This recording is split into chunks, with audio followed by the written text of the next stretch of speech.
교회 역사가 우리에게 증거해 주고 있는 거예요. 기독교를 잔멸하기 위해서 어떻게 했습니까? 그리스도인들을 공개 처형시켰잖아요. 초대 그리스도인들이 얼마나 많은 핍박을 받았습니까? 수없이 많은 그리스도인들이 공개적으로 십자가형에 처해졌고 화형을 당했습니다. 그리고 원형 경기장에서 사자의 밥이 됐어요. 그러한 광경을 수많은 사람들이 보면서 즐겼습니다. 그렇게 하면은 기독교가 잔멸될 줄 알았어요. 이 지구 땅에서 완전히 없어질 줄 알았는데 계속해서 증가하게 되었습니다. 그리스도인들이 점점 증가하게 되었고 수많은 그러한 핍박받는 그리스도인들이 속출하게 되었던 것이죠. 자, 우리가 지난 시간에 이 십자가의 복음, 예수님께서 이 십자가를 통해서 우리에게 해방하신 것이 무엇입니까? 그것은 죽음의 문제를 죽음에서 해방시킨 것입니다. 죄의 문제로부터 저주로부터 해방시켰어요. 질병의 권세로부터 우리를 해방시킨 사건입니다. 예수님께서 십자가에서 짊어지시고 죽으심으로 아무것도 우리에게 남겨주고 간 것이 없습니다. 이 모든 것에서 자유와 해방을 선언하셨어요. 그런데 오늘날 왜 많은 그리스도인들이 고난을 당하며 살고 있는가 하는 그런 퀘션이 남게 되는 것이죠. 오늘날 이 지구상에 거하는 수많은 그리스도인들, 교회를 다니면서 신앙생활을 하고 있는 이들이 왜 많은 이런 고난과 그런 위기에 직면하고 살고 있는가 하는 문제입니다. 왜 병에 걸리고 걱정, 근심, 고통 속에서 살고 있고 힘들게 살아가고 있는가 하는 그런 문제인 것입니다. 자, 이것은요, 우리가 예수 그리스도, 예수님은 바로 만왕의 왕이시고 만주의 주시라고 말씀하고 있어요. 우리가 마태복음은 바로 왕의 복음을 선포하고 있는 것입니다. 예수님의 왕권을 선포하고 있어요. 아들을 낳으리니 그 이름을 예수라 하라. 이는 그가 자기 백성을 저희 죄에서 구원할 자이심이라. 이렇게 말씀했습니다. 예수님의 이름의 뜻이 구원자인데 자기 백성을 저희 죄에서 구원할 자, 이렇게 말씀하고 있어요. 예수님이 왕이 아니시라면은 자기 백성이 존재할 수가 없는 것이죠. 그분의 신분이 왕이시기 때문에 자기 백성이 있는 거예요. 성경은 분명히 그것을 증거하고 있습니다. 그리고 예수님은 만왕의 왕이시요 만주의 주시라고 말씀하고 있어요. 이것은 성경이 우리에게 분명히 증거하고 있는 말씀인 것이죠. 예수 그리스도는 바로 왕이십니다. 우리가 왕의 통치권 밖에 있기 때문에 고난이 오는 거예요. 우환과 질병과 고통, 그리고 이러한 고통의 문제가 쉬지 않고 온다는 것, 그것은 내가 왕의 통치권 밖에 있기 때문에 이러한 것을 내가 당하게 된다는 사실을 기억해야 될 것입니다. 자, 하나님의 말씀이 영혼 속에 없기 때문에, 하나님 말씀이 영혼 속에 있어야 돼. 내 마음 속에 하나님의 진리가 있어야 돼요. 진리가 내 안에 거하게 되면 우리는 수없이 많은 영적인 체험들을 하게 될 것입니다. 왜냐하면 하나님의 말씀이 믿음을 발생시키죠. 그런즉 믿음은 들음에서 나며 들음은 그리스도의 말씀으로 말미암았느니라. 이렇게 성경은 증거하고 있습니다. 믿음을 발생시키는 그 근원이 바로 하나님의 말씀이라는 거예요. 그 증거하는 그 말씀이 복음의 표준을 낮추지 않은 진리 그대로의 말씀이 증거된다면 그 말씀을 받는 자 속에 믿음이 발생한다는 것이 성경의 진리인 것입니다. 그러므로 그리스도의 말씀은 듣는 자 속에 믿음을 발생시켜요. 이 믿음이라고 하는 것은 비동사예요. 믿음은 살아있는 것이고 존재하는 것이고 역동적이라는 것입니다. 그러므로 믿음이 들어가게 되면 그 안에 열정이 발생하게 되는 것입니다. 왜냐하면 믿음은 불과 같습니다. 불이라고 하는 것은 그 불 자체가 아니죠. 불에서 뭐가 나옵니까? 빛이 나오죠. 그리고 거기서 열이 발생되잖아요. 이것은 믿음이 발생한다는 것은 우리 마음속에요, 그 뜨거움이 있는 것입니다. 열정, 예수 그리스도의 복음에 대한 열정, 이 하나님 말씀대로 살고자 하는 그 열정과 열망이 불릴듯 일어나게 된다는 거예요. 그리고 이 말씀 진리 속에는 빛이 있기 때문에 세상에 그 빛의 역할을 감당하게 되는 것입니다. 이 진리가 나의 마음과 나의 전 생애를 변화시키는 것입니다. 인격을 변화시키기 때문에 새로운 생애 속에 들어가게 만드는 거예요. 그러니까 하나님의 말씀이 내 영혼 속에, 내 마음 속에 들어오게 되면은 내 인격과 마음과 생애에 새로운 변화를 일으키기 때문에 이것이 체험되어진다는 것입니다. 이러한 체험이 우리 각자에게 반드시 일어나줘야 되는 것입니다. 이것이 바로 거듭남이에요.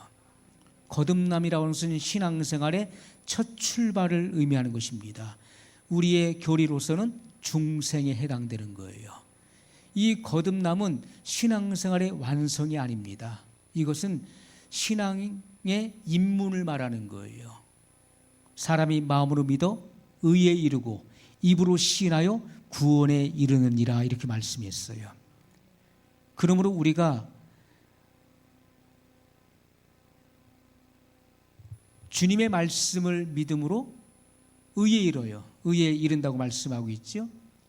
주님께서 행하신 이 모든 의로운 일들을, 선한 일들을 내가 믿음으로 말미암아 하나님은 그 믿음을 의롭다 칭하신다는 것입니다.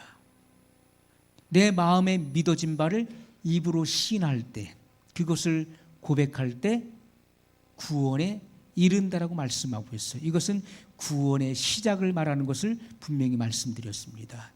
거기에서부터 우리의 믿음의 생활이, 신앙생활이 시작이 되는 거예요. 점점 우리는 점진적으로 성장을 거듭하게 돼요. 또 어떤 이들은 성령의 초자연적인 역사를 통해서 성령의 세례를 받음으로, 성령의 불세례를 받음으로 그가 성결의 생애 속에 들어가는 이들도 있습니다. 오순절 마가의 다락방의 체험과 같이요. 자, 순간적인 체험을 의미하는 것이죠. 그래서 성결의 단계에 이르게 되는 것이고, 그 성결의 단계에서도 점점 성장해서 성화의 단계에 이르게 되는 것을 성경이 우리에게 분명히 증거하고 있는 것입니다. 자, 그렇기 때문에 말씀이 영혼 속에 없기 때문에 체험이 없는 거예요. 말씀이 영혼 속에 담기게 되면은 반드시 많은 체험들을 이루게 되는 것입니다. 자, 많은 사람들이 진리가 없기 때문에 체험이 없고, 그리고 믿음이 연약해서 이 왕권의 통치의 기쁨을 누리지 못하고 있다는 것이죠. 우리가 이 주님의 이 왕국, 이 하나님의 나라를 우리가 바실레이아, 바로 주님의 왕국을 의미하는 것입니다. 예수 그리스도의 왕국을 의미하는 것인데, 이 왕국, 하나님의 나라 바실레이아는 뭘 의미합니까? 그분의 다스림과 통치를 의미하는 단어예요. 하나님의 나라가 내 안에 임했다, 내 안에 하나님의 나라가 이루어졌다는 것은 주님의 다스림과 통치가 이루어진 상태를 의미하는 것입니다. 그럼 내 마음에 천국이 이루어지는 거예요. 하나님의 나라는 여기 있다 저기 있다 할 것이 아니요 너희 속에 있느니라, 내 안에 있느니라, 이렇게 말씀했어요. 하나님의 나라는 먹고 마시는 것이 아니요 오직 성령 안에서 의와 평강과 희락이라고 말씀했습니다. 내 안에 하나님의 의와 평강과 희락이 이루어지고 체험되어지는 세계가 바로 바실레이아예요. 하나님의 나라가 내 안에 임한 거예요. 하나님의 나라가 하나님의 주권으로 내 안에 임했다는 거예요. 그렇기 때문에 나는 이 세상의 그 어떤 환경과 상황과 모든 것들을 초월하고 초탈할 수 있는 것입니다. 바울이 극한 그 로마 그 지하 30m의 옥에 갇혔을 때 빌립보 교인들은 바울을 걱정했고 그리고 그를 위해서 기도했습니다.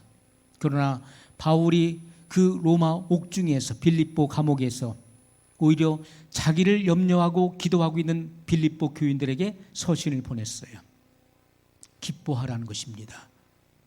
항상 기뻐하라. 내가 다시 말하노니 기뻐하라. 바울은 그 지하 30m 많은 고문을 당하고 그리고 온몸이 찢겨지고 신문을 받고 그리고 채찍에 맞고 그 고난 가운데서 춥고 배고프고 떨리는 그런 상황 속에서 내가 기뻐하노니 너희도 기뻐하라. 그렇게 오히려 빌립보 교인들을 위로했던 것을 보게 됩니다. 그것이 진정한 신앙이에요. 바울 안에는 하나님의 나라가 임한 것입니다. 하나님의 나라가 권능으로 그 안에 임해 있었던 거예요. 그렇기 때문에 그의 환경, 칠흑같이 어두운 그런 고통의 환경 속에서도 기뻐할 수 있었던 것입니다. 그는 하나님의 계획과 하나님의 뜻을 간파하고 있었어요. 사단은 교회를 참멸하고 그리고 하나님의 말씀을 증거하는 하나님의 사람을 옥에 가둬버리면 복음이 더 이상 전파되지 못할 줄 알았던 것입니다. 그러나 하나님의 계획은 어떻습니까? 그 칠흑같이 어두운 감옥 속에서 성경을 기록하게 했던 것이죠. 그가 보냈던 그런 서신들, 그 편지들이 다 하나님의 말씀을 이뤘던, 말씀이 됐던 것입니다. 이 말씀은 영원히 없어지지 않을 하나님의 진리의 말씀이 된 것을 우리는 보게 됩니다. 바울은 이러한 사실을 깨달은 거예요. 그리고 이러한 칠흑같이 어두운 그런 감옥, 그곳이 바로 하나님의 말씀, 이 진리가 기록되는 강단이 되었음을 그는 보는 안목을 갖고 있었던 것이지요. 오늘 우리들은 큰 그림을 보는 그런 영적인 눈이 열려야 될 것입니다. 바로 눈앞에 있는 어떤 환경과 그런 상황을 보고 우리가 섣불리 판단할 것이 아니라 우리는 멀리 있는 그런 하나님의 시간표를 우리가 내다볼 수 있어야 되고요. 우리는 큰 그림을 우리는 볼 수 있는 안목이 열려야 될 것입니다. 자, 그래서 우리가 하나님의 말씀이 들어오게 되면 역동적인 그런 신앙생활을 이끌어낼 수 있는 것입니다. 배에서 생수의 강이 흘러나리라고 말씀했어요. 이 배에서 생수의 강이 흘러난다. 진리가 터져 나오는 거예요. 사랑의 강수가 흘러나오게 되는 것입니다. 수많은 그런 체험들을 하게 되는데 우리가 일반적인 어떤 체험들에는 관심이 많아요. 어떤 꿈을 꾸고 또 환상을 보고 또 어떤 이상을 보는 그런 체험들, 그리고 갖가지 은사들을 체험하는 것에는 많은 관심을 갖고 있지만은 그러나 이 말씀을 체험하는 이들은 너무나 적다는 것이죠. 실상은 모든 은사와 각종 체험들은요, 결국 하나님의 말씀 안으로 들어가게 하기 위한 정지 작업에 불과한 것입니다. 우리가 눈에 보이는 체험을 했다고 해서 믿음이 발생하는 게 아니에요. 어떤 신앙적 체험을 했다고 해서 그 사람의 믿음이 성장하는 것도 아닙니다. 우리가 어떤 체험을 했다고 해서 믿음이 성장한다면은 광야 이스라엘 백성들은 다 믿음이 크게 성장했고 다 성자가 되었어야 되는 것입니다. 결코 그럴 수가 없는 것이죠. 하나님의 말씀이 경험되어져야 되는 것입니다. 말씀에 체험을 해야 되는 거예요. 사도 바울은 말씀이 그 안에 실체가 되었던 사람이었어요. 갈라디아서 2장 20절 말씀 보겠습니다.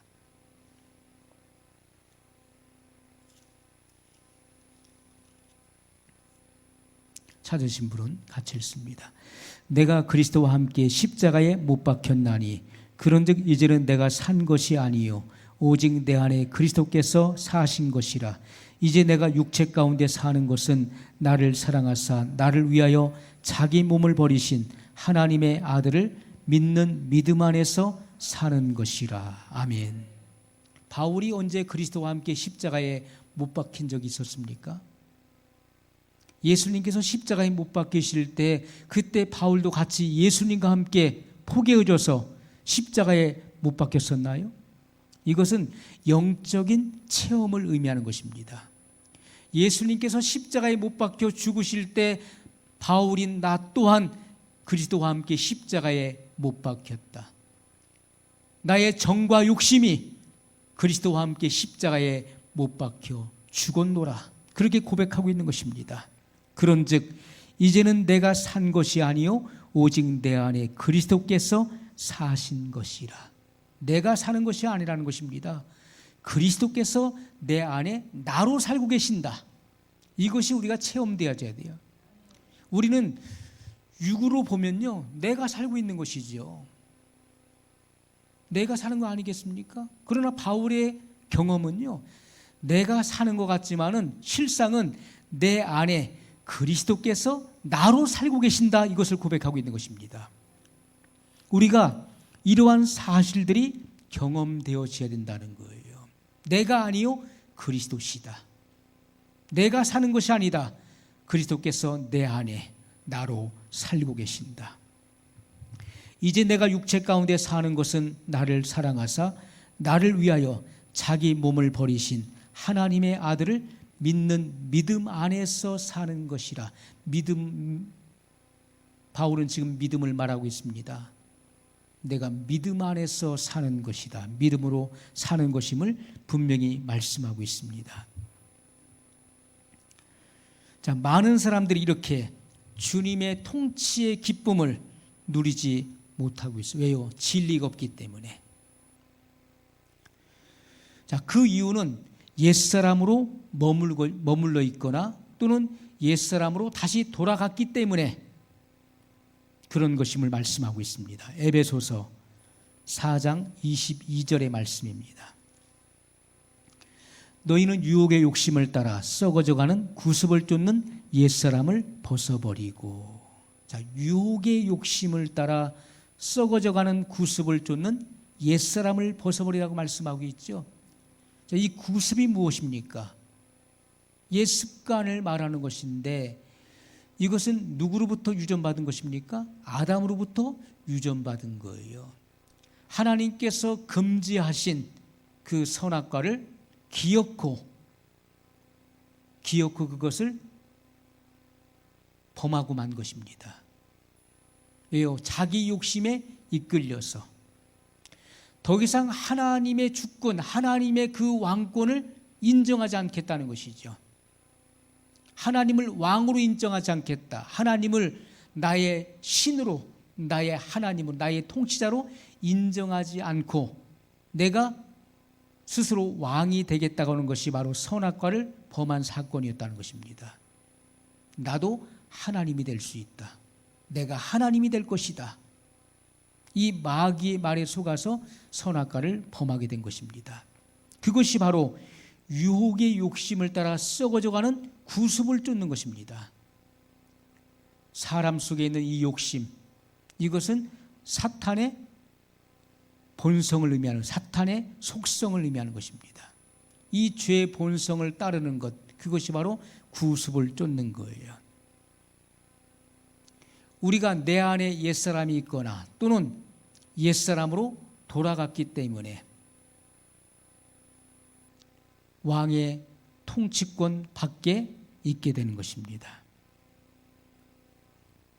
신부는 의인이라 할지라도 내용이 옛사람으로 가득 차 있으면 주님은 더 이상 나를 통치하실 수가 없는 거예요. 우리가 예수님을 구주로 믿어서 내가 의인의 신분이 됐고 내가 하나님의 자녀의 신분이 됐다.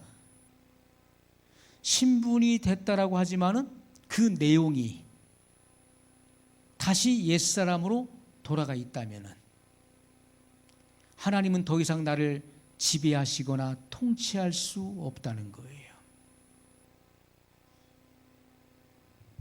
왜냐하면 하나님의 손에서 이미 그가 떠나 있기 때문에 주님은 더 이상 그를 다스릴 수가 없게 되는 것입니다. 우리가 목회에서도 마찬가지예요. 목회를 하다 보면 여러 가지 다양한 경험들을 하게 됩니다. 그러면서 그 목회라고 하는 것은 양을 먹이고 치는 사역을 의미하는 것입니다. 예수님께서 시몬 베드로에게 뭐라 하겠습니까? 내가 나를 사랑하느냐? 3번 물으셨어요. 그때 시몬 베드로가 내가 주를 사랑하는 줄을 주께서 아시나이다. 내 어린 양을 먹이라. 내 양을 치라. 내 양을 먹이라 이렇게 말씀하셨어요. 목회가 무엇인지에 대해서 말씀하고 있죠. 목회는 어린 양, 믿음이 연약한 자들과 또 장성한 양들이 있습니다. 그들의 그 영적인 그 수준에 맞게끔 그들을 목양하는, 기르는 것입니다. 양육하는 거예요. 그리고 시몬 베드로에게는 치리권이 주어진 거예요. 그러므로 내 양을 치라 이렇게 말씀했어요. 치리하라 말씀하신 것입니다. 그것이 목회죠. 그러나 모든 양들이, 모든 성도들이 그 목회 영향권 안에 들어오는 것은 아닙니다. 그 목회 영향권 밖에 있는 양들도 있어요. 이것은 순순히 순복하지 않는 자들을 의미하는 것이죠. 목회자가 무엇을 하고 지시하고 또 그들의 어떤 양들의 그 영혼을 이롭게 하기 위해서 무언가를 지도하려고 할 때 거기에 순순히 순복하고 따르는 이들은 그 목회의 영향권 안에 있는 건강한 양들이에요. 그러나 거기에 굴복하지 않고 하는 이들은 목회 영향권 밖에 있는 자들입니다. 그들의 그 생명에 대해서는요, 그것은 우리 절대로 안심할 수가 없는 것이죠. 보장할 수가 없는 것입니다. 자, 성경은 죄가 무엇이냐?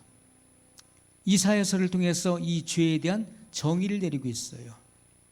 우리는 그릇 행하여, 우리는 다 양 같아서 그릇 행하여 각기 제 길로 갔거늘 이렇게 말씀하고 있어요. 그러면 죄라고 하는 것을 정의를 내린다면은 각기 제 길로 가는 것입니다. 그것이 바로 죄예요. 하나님의 말씀의 그런 정로를 벗어나서 복음의 표준을 벗어나서 곁길로 가는 것, 그것이 죄라고 하는 것입니다. 우리가 하나님의 말씀에 적중하는 삶을 살아가야 되는데 하나님 말씀에서 떠났다는 거예요. 그것이 죄라고 분명히 규정짓고 있는 것입니다. 그렇기 때문에 예수님의 이름의 뜻은 자기 백성을 저희 죄에서 구원할 자. 왜요? 하나님의 복음의 진리를 떠나서 각기 자기 욕심을 따라 살아가고 있는 자들, 그들을 구원하기 위해 주님은 오셨다고 말씀하고 있습니다.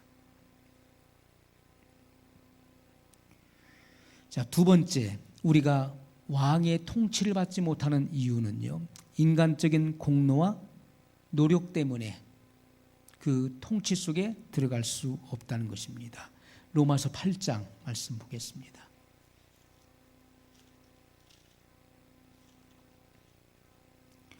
로마서 8장 6절로 7절의 말씀입니다.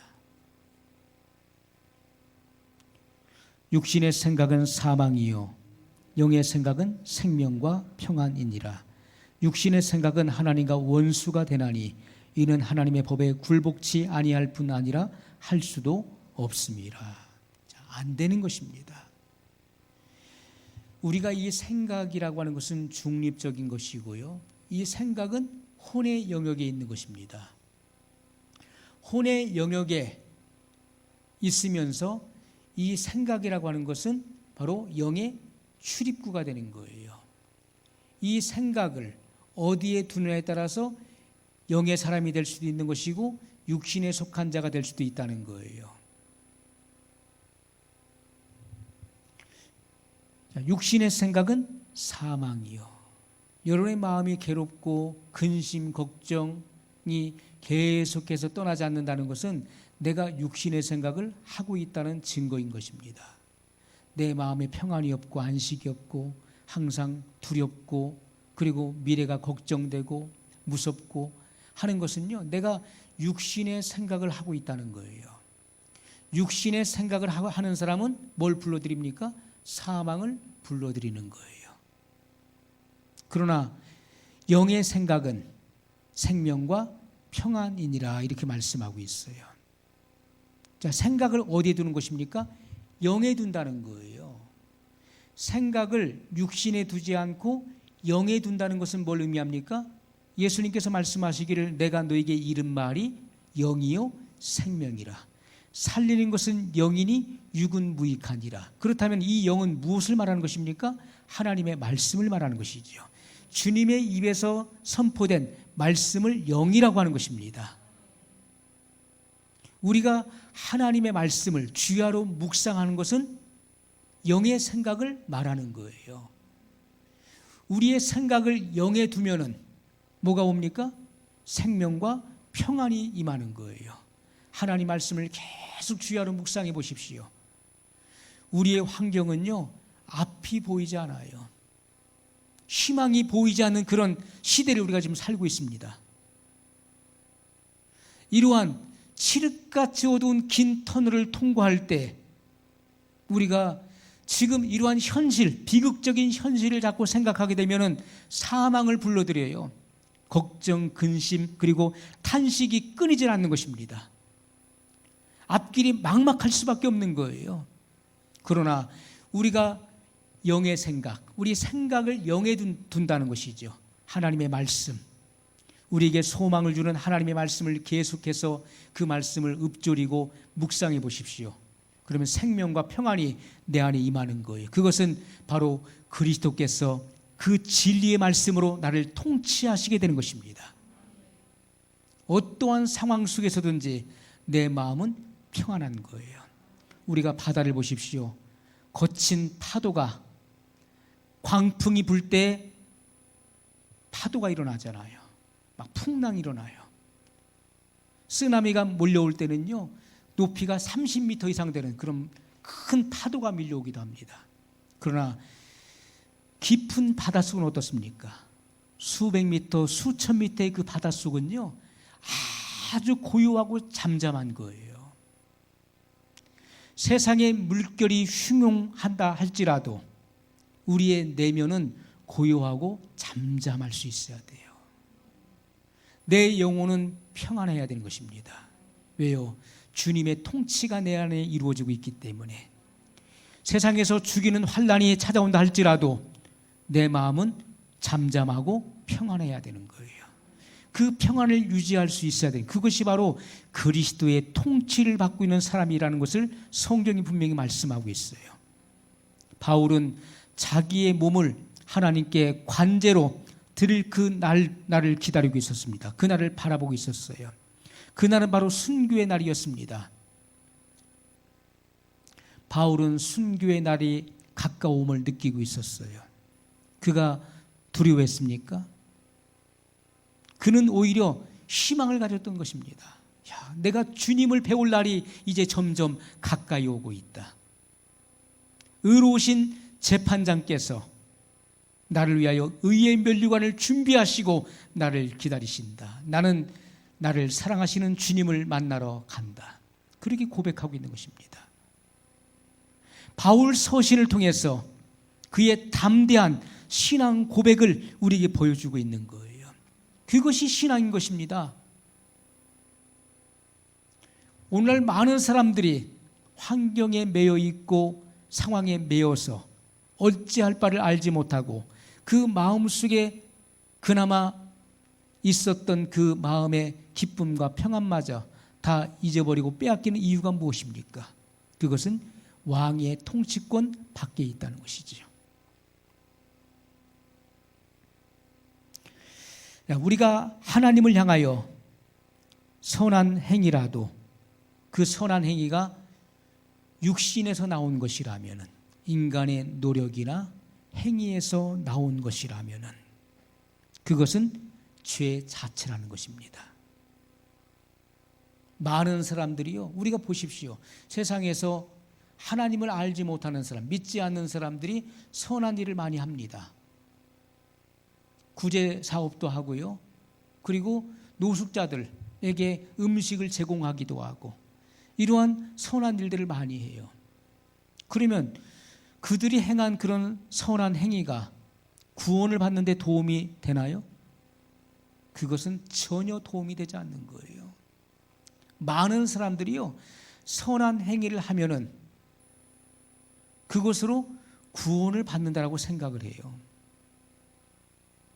가톨릭에서는요, 행위 구원을 말합니다. 제가 저희 성결대학교에서 4년 동안 제자반 지도교수로 있었는데요. 제가 그 인문학부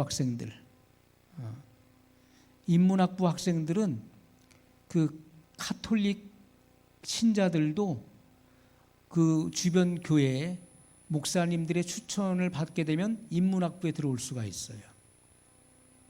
그래서 인문학부 학생들이 그 교회를 다니지 않는 인문학부 학생들이 많이 있습니다. 그 학생들을 가르쳤던 것이죠. 그래서 이 제자반을 통과를 해야 제가 이제 그 채점을 하는 겁니다. 결석하고 나면은 점수를 줄 수가 없는. 그러면 다시 다녀야 되는 거예요. 그래서 그 강의를 하면서 물어봐요. 사람이 어떻게 구원을 받느냐 물어보면요, 착한 일을 많이 하면 구원을 받는다는 거예요. 이것은요, 가톨릭을 다니고 있는 아이들의 100%였습니다. 100%. 4년 동안 하면서 물어보면은 착한 일을 하면 구원받는다고 하는 얘기하는 학생들은요, 다 성당을 다니는 애들이에요. 이것은 행위 구원을 말하는 것이지. 성경은 우리에게 분명히 말씀합니다. 우리가 주님을 믿지 않는 그 믿음이 없이 행하는 그 모든 것들은요, 다 죄의 그 자체인 것입니다. 인간의 노력이나 인간의 그런 육에서 나오는 그 모든 행위는 구원을 받는 데 있어서 절대 전혀 도움이 되지 않는 거예요.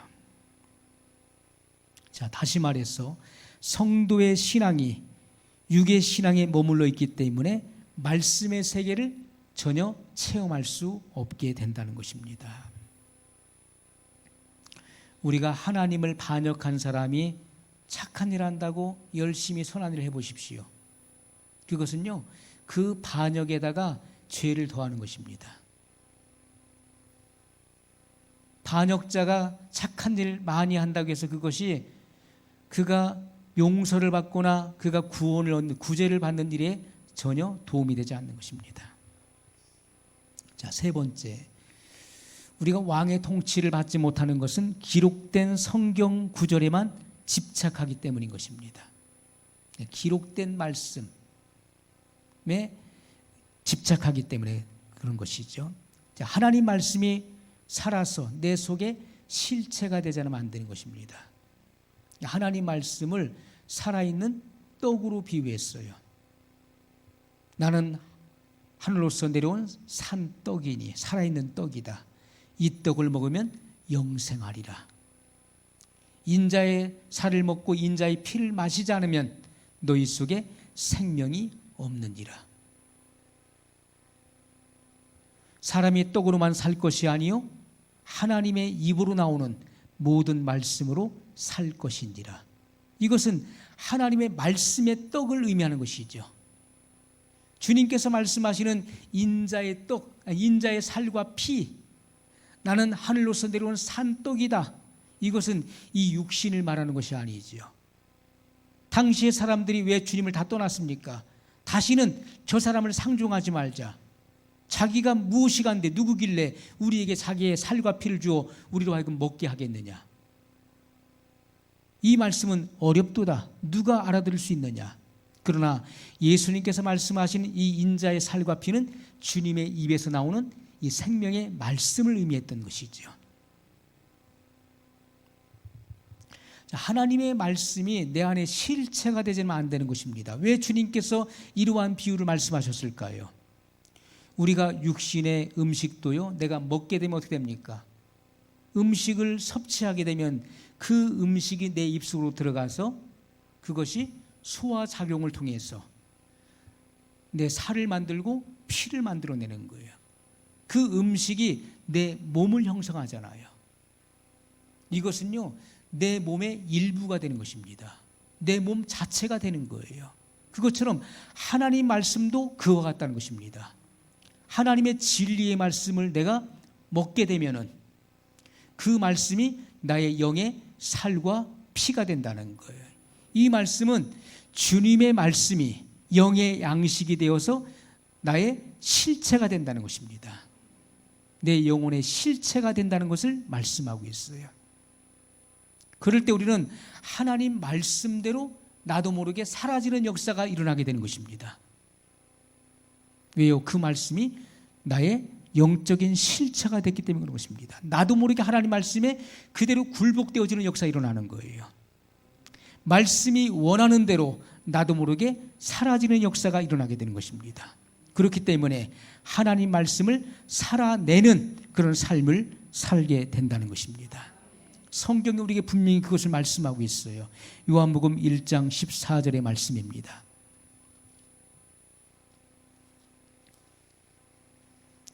말씀이 육신이 되어 우리 가운데 거하심에 우리가 그 영광을 보니 아버지의 독생자의 영광이요 은혜와 진리가 충만하더라. 아멘.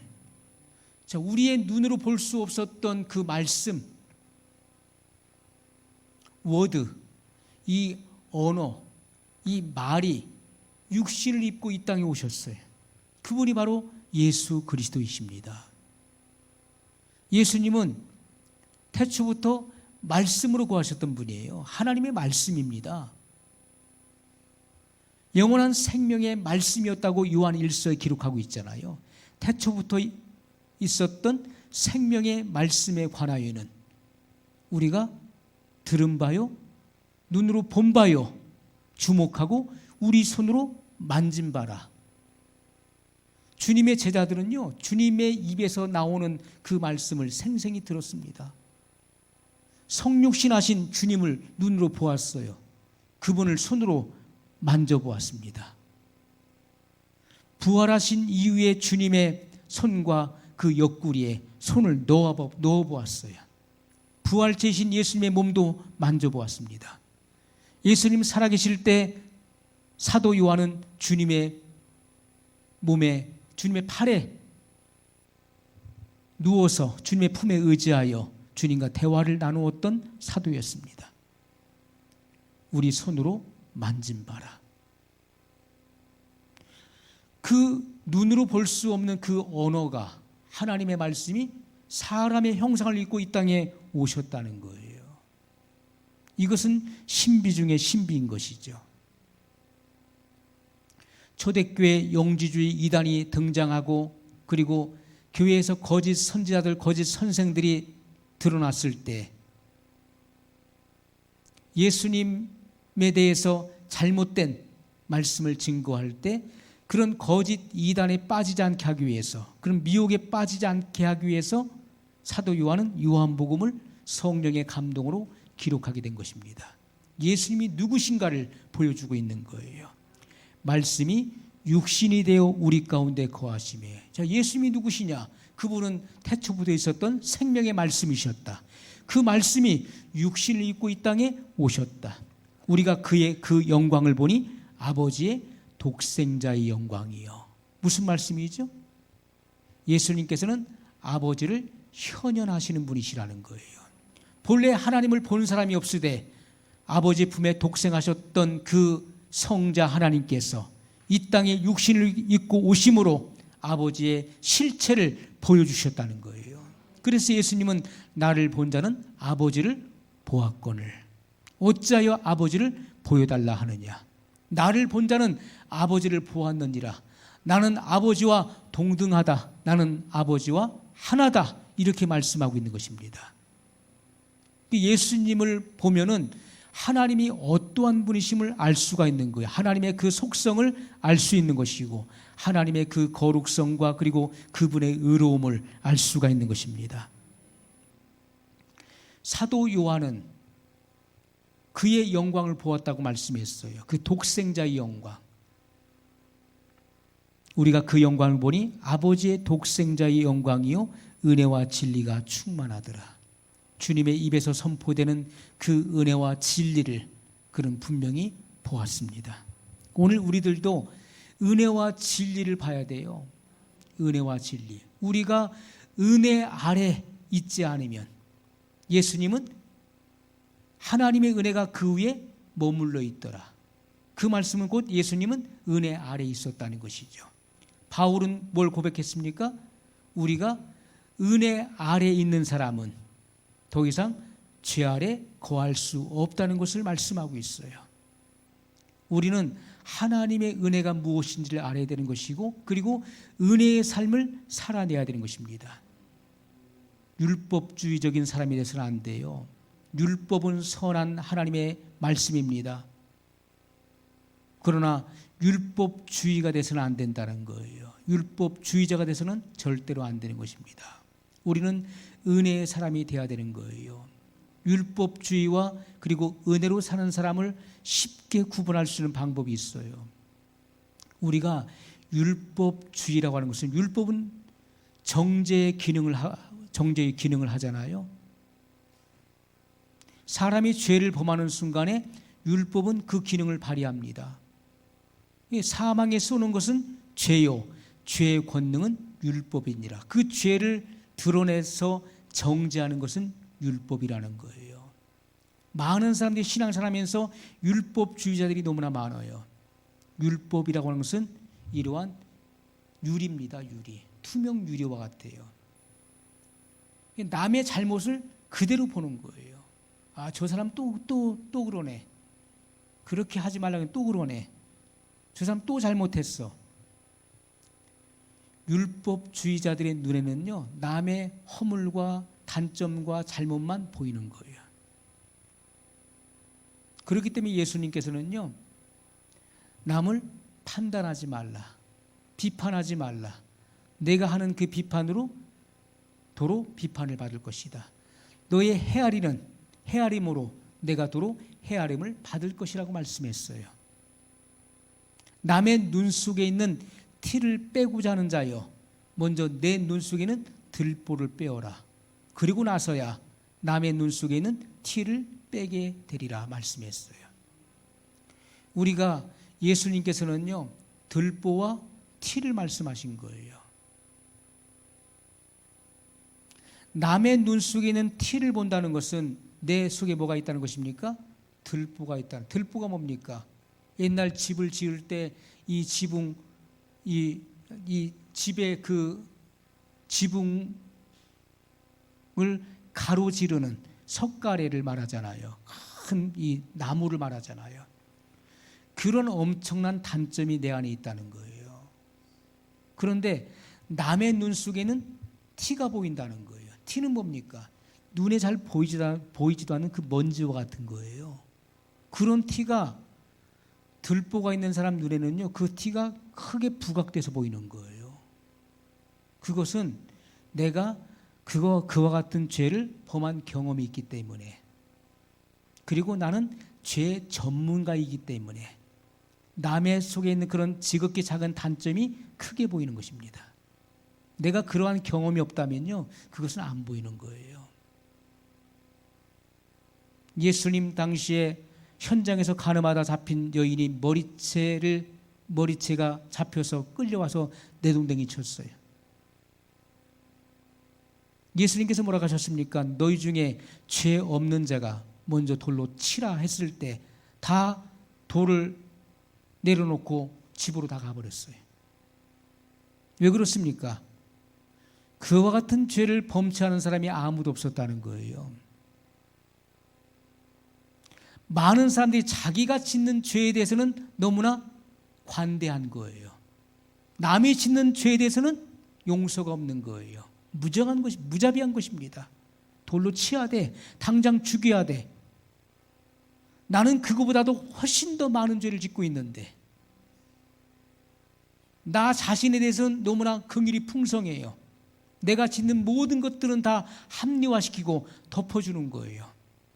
그러나 남이 짓는 그 작은 것에 대해서는 그것을 크게 확대하고 부각시켜서 그를 정죄하고 판단한다는 거예요.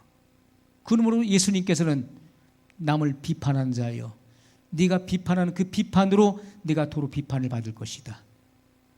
그들은 주님의 정죄를 면치 못했어요.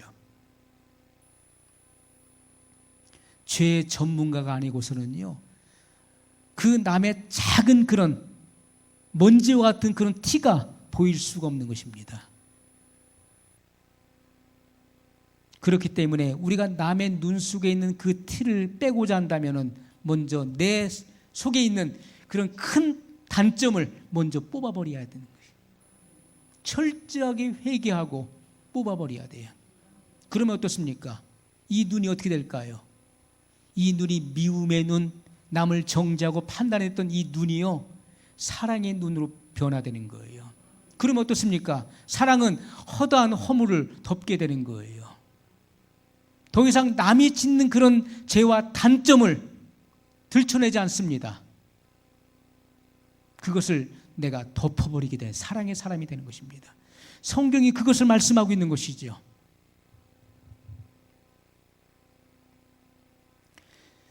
우리가 이렇게 남을 정죄하고 판단한다는 것은요, 하나님 말씀이 내 안에 실체가 되지 않았다는 거예요. 그렇기 때문에 왕이신 주님의 통치가 내 안에 이루어지지 않는 것을 말씀하고 있는 것입니다. 바울은 그가 했었던 그 말이 곧 하나님 말씀이 되었어요. 바울의 생각이 곧 하나님 말씀이 되었어요. 바울은 성령의 정신으로 살아갔던 사람이었습니다. 우리는 하나님 말씀이 나의 삶의 현장에서 살아 움직이시는 것을 경험해야 돼요. 자, 요한일서 1장 1절 말씀 보겠습니다. 태초부터 있는 생명의 말씀에 관하여는 우리가 들은 바요, 눈으로 본 바요, 주목하고 우리 손으로 만진 바라. 2절이요.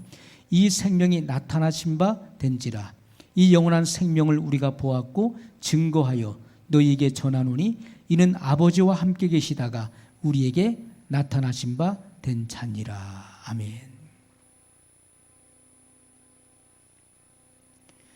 이 영원한 생명을 우리가 보았다, 또 증거한다, 이렇게 말씀하고 있어요. 이 영원한 생명, 바로 예수님이 누구십니까? 이는 아버지와 함께 계시다가, 말씀이신 예수님께서는요, 영원전부터 아버지와 그 영화를 함께 누리셨던 분이셨음을 성경이 증거하고 있어요. 그분이 육신의 몸을 입고 이 땅에 오셨어요. 우리에게 나타내신 바 된 자니라. 우리는 설교뿐만 아니라 우리의 환경을 통해 말씀하시는 하나님의 음성을 듣는 귀가 열려야 돼요. 환경을 통해서도 말씀하시는 거예요. 내가 고난 받을 때 그 고난을 통해서 말씀하시는 하나님의 메시지가 있음을 들을 수 있는 귀가 열려야 되는 것입니다. 지금 내가 처해 있는 그 환경을 통해서 말씀하시는 하나님의 음성을 들을 수 있어야 되는 거예요. 제자들이 예수님을 모시고 거라사인의 땅을 향해 가고 있는데 갈릴리 바다 한가운데서 폭풍이 대작했습니다. 풍랑이 일어났어요. 광풍이 일어났는데 예수님은 고물에 베개를 베고 주무시고 계시는 거예요. 우리가 이 고물은 그 배의 선미, 윗부분을 말하는 것인데요. 예수님은 거기에 이렇게 머리를 기대시고 주무시는 거예요.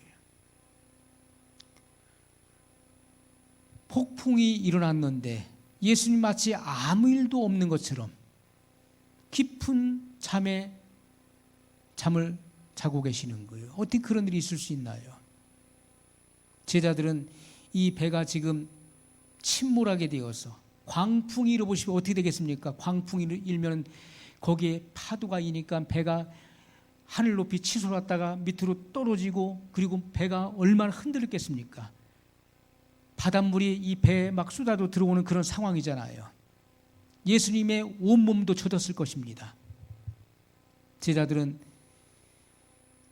살려고 안간힘을 썼지만은 도저히 안 되는 거예요.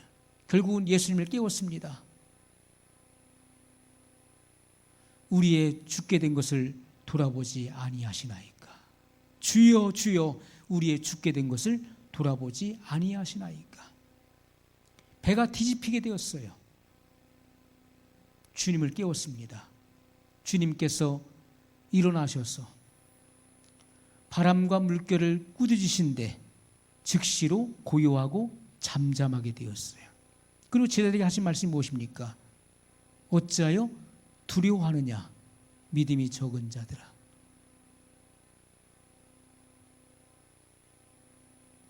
그 광풍이라고 하는 것은요, 그들이 만난 그 환경, 그 상황은 우리에게 메시지를 던져주고 있는 것이죠. 내가 그 속에서 풍랑 앞에 두려워하고 내가 어찌할 바를 모르는 것은요, 내 안에 믿음이 없다는 그 믿음의 실체를 드러내주는 거예요. 진정한 믿음이 있었다면 예수님께서 바로 만왕의 왕이시오 만주의 주이심을, 그리고 창조자이심을 그들이 믿는 믿음이 있었다면 하늘이 무너져도 주님이 계신 곳에는 절대로 꺼지지 않는다는, 죽을 수 없다는 사실을 믿을 수 있었을 것입니다. 그러나 그들은 주님을 그렇게 믿지 못했다는 거예요. 주님이 함께 계신 곳에는 하늘이 무너져도 죽지 않는 것입니다. 절대로 살 길이 열리는 거예요. 오늘 우리는 환경을 통해 말씀하시는 주의 음성을 들어야 돼요. 주님께서 내게 무엇을 말씀하시는지, 내 마음속에 메아리쳐 오는 그 주님의 음성에 귀를 기울일 수 있어야 돼요. 자, 많은 사람들이 설교만 들을 줄 알았지 환경을 통해 말씀하시는 하나님의 음성을 듣지 못하기 때문에 성경 말씀은 글자에 불과하다는 거예요. 자, 네 번째는요, 자존심 때문에 고난을 당하는 거예요. 자존심. 자존심이 뭡니까? 자존심. 우리가 한자로 보면 스스로 자자죠. 그리고 높을 존자예요. 마음 심자. 스스로를 높인다는 것입니다. 자기 스스로를 높여요. 이래봬도 내가. 그렇기 때문에 이 자존심에 침해를 입게 되면 어떻습니까? 누군가가 내 자존심을 건드리고 자존심에 침해를 입히게 되면 못 견디는 거예요. 억울하고 분해서 잠을 못 자는 거예요. 그것은요, 내가 자존심이 강하다는 거예요. 막 화가 나서 견딜 수가 없어요. 왜? 이래봬도 내가 이런 사람인데 쥐까짓게 나한테 이렇게? 내가 너 같은 사람한테 당할 사람이야? 이것이 자존심이에요. 스스로를 높이는 것, 그것이 자존심입니다. 이 자존심의 왕이 누굽니까? 루시퍼예요. 마귀입니다. 마귀가 된 루시퍼예요. 이 자존심이 무슨 옷을 입고 나옵니까? 교만이라고 하는 옷을 입고 나오는 거예요. 그렇기 때문에 자존심이 강한 사람은 교만한 사람이에요. 교만한 사람 보세요. 자존심이 하나같이 다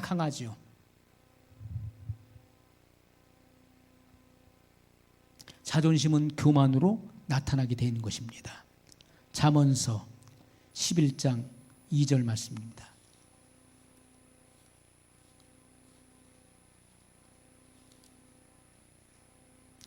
교만이 오면 욕도 오거니와 겸손한 자에게는 지혜가 있느니라.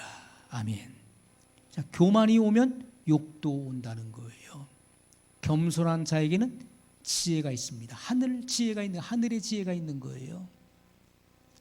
하나님이 교만한 자는 대적하시고 겸손한 자들에게 은혜를 베푸신다라고 말씀하고 있어요. 물이 높은 곳에서 낮은 곳으로 흐르는 것처럼 하나님의 진리와 하나님의 은혜도 보호자로부터 가장 비천한 자리, 낮은 자리에 처한 겸손한 자들에게 임하는 것입니다. 교만은 하나님의 음성을 듣는 영적 귀를 막아버리게 돼 있어요. 하나님 말씀 못 듣게 돼 있는, 교만한 사람은 하나님 말씀 못 들어요. 그렇기 때문에 쉽게 시험에 드는 거예요. 쉽게 넘어지는 것입니다. 아무것도 아는 일에도 넘어져요. 남이 칭찬하는 소리에만, 그 달콤한 소리에만 관심을 갖고 귀를 기울여요. 칭찬해 보십시오. 어깨가 으쓱하고 목이 굳어지죠. 그것은 교만하다는 거예요. 그런 사람은 하나님의 음성 듣기가 어려운 것입니다. 그렇기 때문에 강단에서 선포되는 말씀이 사람의 음성으로 들려지는 것입니다. 영의 양식을 다 빼앗겨 버려요. 하나님 말씀이 영혼의 양식이 되지 못하고 실체가 될 수 없는 이유가 거기 있는 것입니다. 그래서 예수님께서는 주님이 하시는 그 말씀을 지혜로운 자들에게는 감추시고 어린 아이들에게는 나타내신다고 말씀했어요. 이것이 아버지의 뜻이니이다, 이렇게 말씀했습니다. 지혜로운 자들에게는 이 진리를 감추신다는 거예요. 그 지혜롭다는 것은 누굴 말합니까? 세상의 관원들, 당시의 서기관과 바리새인들, 스스로를 지혜롭다는 자들. 나는 다 알아. 성경 말씀 다 아는 사람이야. 나 그거 100번도 더 들었어. 다 아는 말씀이야. 이것은요, 스스로를 지혜롭다는 자들이에요. 그런 자들에게는 진리를 감추신다는 거예요. 그러나 어린아이 같은 자들, 그들은 더 배우고자 하죠. 어린아이들은 하나님의 나라를 받들죠. 그리고 진리의 말씀을 갈망하고 사모하고 배우고자 하는 마음을 가진 자들을 말하는 거예요. 그들에게는 진리를 드러내신다는 거예요. 이것이 아버지의 뜻이라고 말씀하고 있습니다. 그래서 우리가 복음의 표준을 절대로 낮춰서는 안 되는 것입니다. 복음은 있는 그대로 전파되어야 돼요. 그리고 이 복음이 그대로 전파됐을 때 반드시 신자와 불신자를 나누게 될 것입니다. 넓은 길을 가는 자와 좁은 길을 가는 자로 반드시 나눠지게 될 것입니다. 다섯 번째, 왕의 통치를 받지 못하는 이유, 근심 걱정이 고난을 자초하는 거예요. 통치를 받지 못하게 되면 내가 고난 속에 스스로 들어가게 되는 것입니다. 그리고 하나님을 원망하지요. 또 자기 자신을 합리화하면서 나는 지금 하나님이 나를 연단하고 계신다라고 생각하는 것입니다. 통치권 밖에 있으면 염려와 걱정 근심을 하게 되는 것이고 고난을 자초하게 됩니다. 성경은 우리에게 분명히 말씀했어요. 염려하지 말라. 아무것도 염려하지 말고. 왜요? 염려할 일들이 우리에게 온다는 것이죠. 염려할 일들 없으신가요? 다 있습니다. 우려되는 일 없으신가요? 다 있어요. 너나 나나 할 것 없이 우려스러운 일들, 그리고 염려스러운 일들, 생각만 해도 끔찍한 일들, 그런 것들 다 우리에게 있습니다. 그런 것이 있는 것을 하나님이 다 알고 계시는 거예요. 그러나 주님 뭐라고 하십니까? 아무것도 염려하지 말고 오직 모든 일에 기도와 간구로 너희 구할 것을 감사함으로 하나님께 아뢰라. 그러면 모든 지각에 뛰어난 하나님의 평강이 그리스도 예수 안에서 너희 마음과 생각을 지키시리라 이렇게 말씀했어요. 염려를 내려놓으라는 것입니다. 그리고 하나님께 감사의 기도를 드리라는 거예요.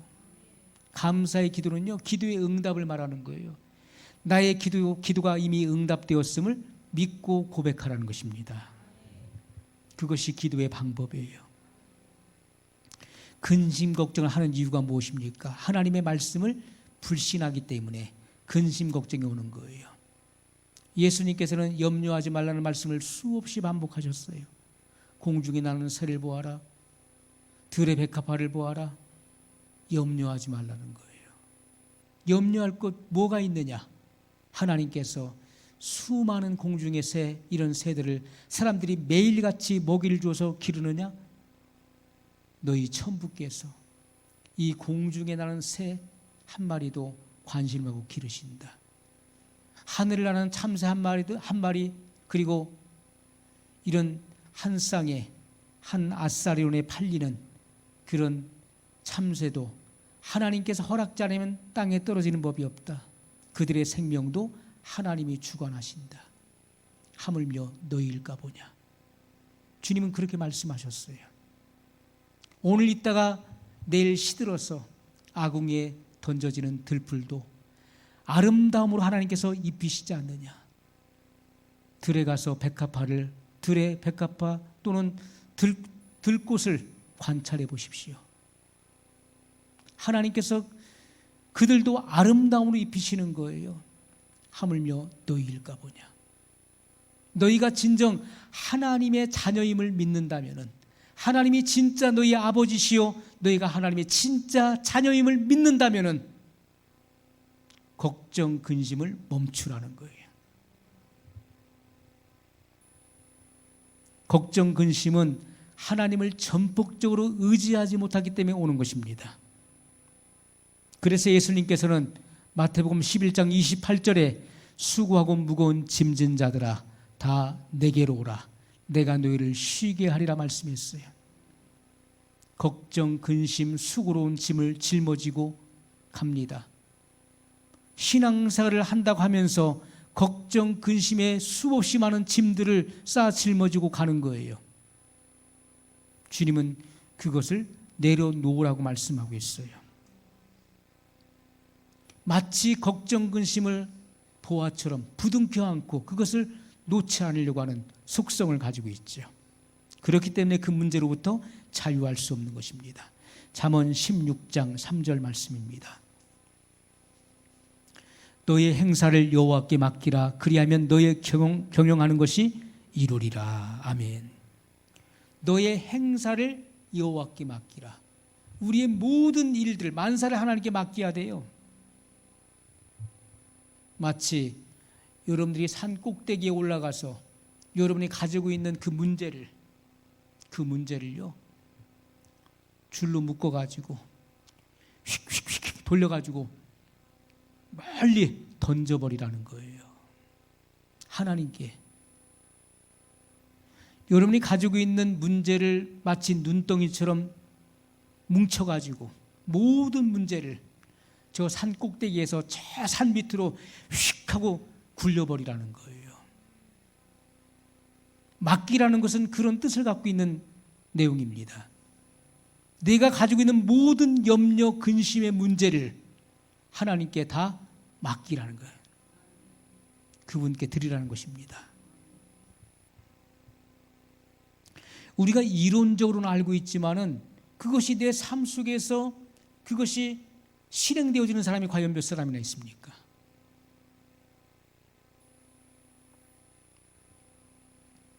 여섯 번째, 하나님의 말씀에 불순종하기 때문에 고난을 당하는 것입니다. 말씀에 대한 범위가 얼마나 방대합니까? 그러나 우리 안에 계신 하나님께서 그분의 영광을 위하여 우리 마음을 움직이시는 거예요. 빌립보서 2장 13절에 너희 안에서 행하시는 이는 하나님이시니 자기의 기쁘신 뜻을 위하여 너희로 소원을 두고 행하게 하시나니, 이렇게 말씀했어요. 주님이 우리 안에 내주하셔서 그분이요 우리 안에서 선한 동기를 부여하시는 거예요. 선한 동기를 부여하신다. 하나님의 말씀에 선한 욕구를 발생시킨다는 거예요. 하나님 말씀이 생각나게 하시고 그 말씀을 지켜 행할 수 있는 그런 에너지를 공급해 주시는 거예요. 그렇기 때문에 우리는 행할 수 있는 것입니다. 하나님의 말씀은 먼 데 있는 말씀이 아닙니다. 구만리 장천 저 우주 끝에 있는 말씀이 아니라는 거예요. 하나님의 말씀은 심히 가까워 내 입술에 있으며 내 마음에 있다 하였으니 내가 이를 행할 수 있느니라, 이렇게 말씀했습니다. 하나님 말씀은요, 진리를 찾아서 여러분 어디에 가겠습니까? 진리를 찾기 위해서 여러분 하나님 보호자 위에까지 올라가겠습니까? 하나님의 말씀은 여러분의 입술에 있는 것입니다. 여러분의 마음에 있는 것입니다. 마지막 시대에는 하나님께서 그의 영을 보내셔서 여러분의 마음판에 이 진리가 새겨지도록 역사하시는 것입니다.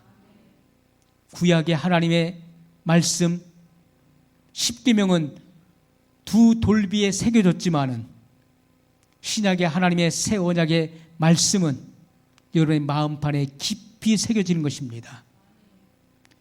이 말씀 한 말씀이 여러분의 마음속에 깊이 각인돼야 돼요.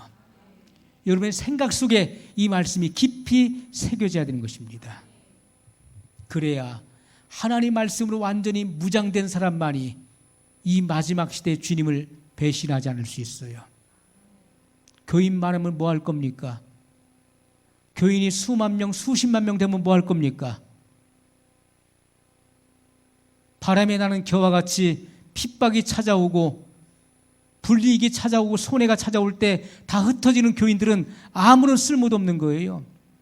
가라지에 불과한 것입니다. 시험이 찾아오면 그 믿음의 진위가 확연하게 드러날 수밖에 없는 것입니다. 진짜 믿음을 가지고 있는지 가짜 믿음이었는지 그것이 드러날 수밖에 없는 것입니다. 손해가 찾아와 보십시오. 불이익을 줘 보십시오. 핍박을 가해 보십시오. 흩어지고 마는 거예요. 다 껍데기입니다.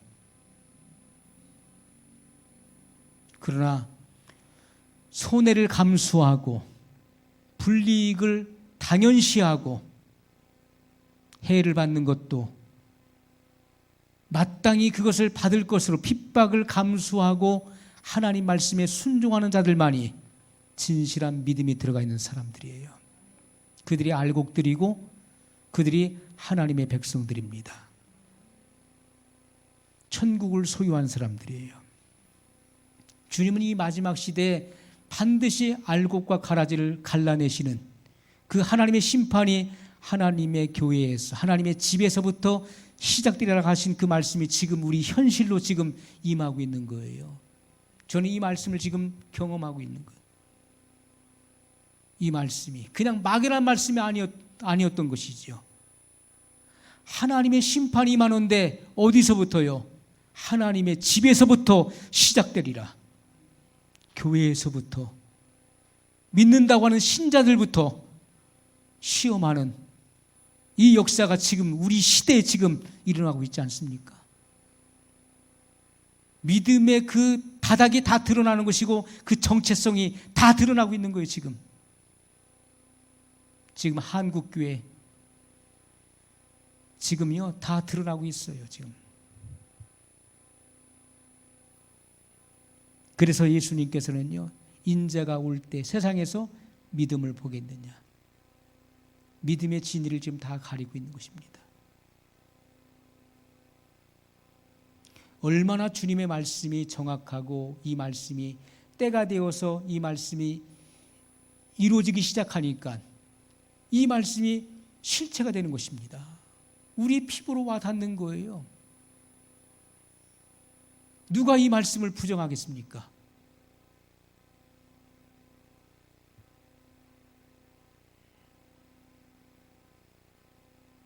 그래서 하나님은 다수를 기뻐하시지 않는다는 것입니다. 이스라엘 백성들, 이방인들까지 광야로 따라온 사람들이 300만 명이 넘습니다. 그러나 주님의 말씀을 불신했던 무리들요, 다 광야에서 심판받아 죽었어요. 가나안 땅에 못 들어갔습니다. 하나님 말씀을 끝까지 믿고 따랐던 여호수아 갈렙 외에는 1세대가 다 광야에서 엎드려졌어요. 하나님은 다수를 기뻐하시지 않습니다. 숫자가 많다고 진리가 되는 것입니까? 결코 그럴 수 없는 것입니다. 하나님은 극소수를 통해서 하나님의 일을 이루시는 분이에요. 다니엘의 세 친구의 믿음을 통해서 당시에 바벨론 나라가 전 세계를 지배할 당시였습니다. 당시에 패권 국가였어요. 그 권력자 앞에 다 엎드려졌을 때 다니엘의 세 친구는 그 권력보다도 막강한 힘을 갖고 계시는 하나님을 우러러보았어요. 그때 그 권력 앞에 아부하지 않고 복종하지 않는 그 다니엘의 세 친구의 믿음에 집중하게 된 것입니다. 그들을 통해서 그와 같은 믿음을 줄 수 있는 신이 과연 누구냐 하는 거예요. 여호와 하나님. 그분만이 당시에 그러한 신격화된 바벨론 왕을 두려워하지 않는, 그러한 권력 앞에 굴복하지 않는 그런 믿음을 일으켰다는 것입니다. 이 시대도 마찬가지입니다. 핍박이 와도 담대할 수 있고 그런 죽음 앞에 처연할 수 있는 그 믿음은 진짜 믿음인 것입니다. 진짜 그 사람은 거듭난 사람이고요, 성결의 삶을 사는 사람이고 성화의 삶을 살아내고 있는 사람인 것입니다. 그게 진짜 신앙이네요. 이제 앞으로 보십시오.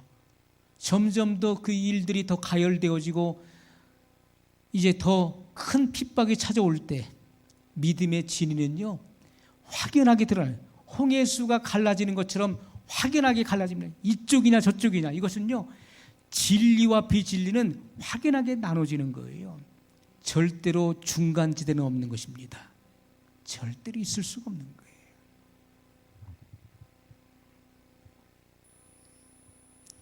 하나님께서는 선한 동기가 우리 마음에서부터 일어나도록 역사하시는 것입니다. 성경을 읽을 때나 묵상할 때, 일을 할 때, 마음으로부터 계시가 올라올 때 우리 즉시로 순종해야 돼요. 마음에 선한 동기가 부여되고 선한 욕구가 일어날 때 우리는 그 말씀에 성령의 음성으로 알고 순종할 수 있어야 돼요. 하나님의 계시는요 말씀을 깊이 묵상할 때 임하는 것입니다. 계시라고 하면 어떤 성경 외에 다른 계시를 받는 것을 말하는 것이 아니에요. 성경의 말씀, 내가 이해하지 못하고 미처 깨닫지 못했던 그 말씀들이 깨달아진다는 것을 말씀하고 있는 것입니다. 더 깊은 진리가 열리는 것을 말씀드리고 있는 거예요. 계시는 감추었던 것을 펼쳐서 보여준다는 뜻을 갖고 있다는 것을 말씀드렸어요. 많은 사람이 계시 그러면 이거 잘못된 거 아닌가, 계시의 의미를 모르기 때문에 그런 거예요. 휘장을 열어서 보여주는 겁니다. 그 실체를 보여주는 것이 계시예요. 말씀의 뜻을 내가 잘못 이해하고 깨닫고 있었던 것을 그 막을 걷어주심으로 밝히 보게 되는 거예요. 성경에 기록되어 있는, 또 예언되어 있는 그 말씀의 의미를 정확하게 보게 하는 것입니다. 과거에 감춰졌던 그 말씀들을 마지막 시대 다니엘로 계시되었던, 다니엘서에 계시되었던 그 말씀들이 이제 마지막 때 말씀이 성취되는 때가 되니까 말씀이 열리지 않습니까? 왜요? 그것이 성취되는 시간이 됐기 때문에 열려지는 거예요. 우리는 그 말씀들을 이해하고 깨달을 수 있는 거예요. 왜요? 그것이 우리 현실이 됐기 때문에 그런 것입니다. 지금은 우리가 빨리 왕래하잖아요. 지금은 우리가요 오지 시대가 열린 것입니다. 4차 혁명 시대가 열렸어요. 인공지능 시대가 열린 것입니다. 그러나 이제 불과 얼마 후에 세계 단일 정부가 들어서게 돼서 사람의 이 생체에 마이크로칩을 이식할 때가 되면은 그때는 육지 시대가 열리는 것입니다. 6세대가 열리는 거예요. 그래서 이 감시와 통제, 철저한 감시와 통제, 지금 우리가 어떻습니까? 감시와 통제 속에 좀 들어갔잖아요.